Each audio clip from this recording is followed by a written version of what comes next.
Hi friends, అందరికీ నమస్తే.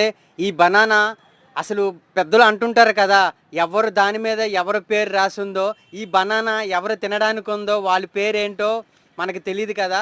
So ఈ వీడియో అయితే లాస్ట్ వరకు అయితే చూడండి. ఈ బనానా ఎవరికి రాసి పెట్టుందో చూద్దాం. ప్లీజ్ ఫ్రెండ్స్, లాస్ట్ వరకు అయితే చూడండి. మన కష్టాలు సుఖాలు కూడా ఈ వీడియో వల్ల మీకు అర్థమైతే అవుతుంది. సో ఫ్రెండ్, నేనైతే తీసుకువెళ్తున్నాను.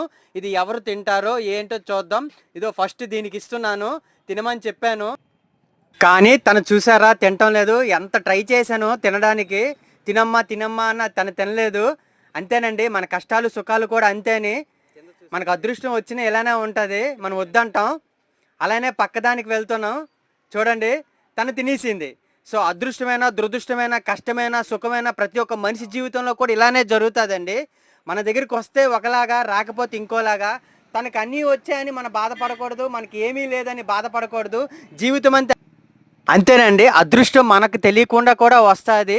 మనం ఆలోచించలోకి ఇంకొకరికి వెళ్ళిపోతుంది. So friends, bye.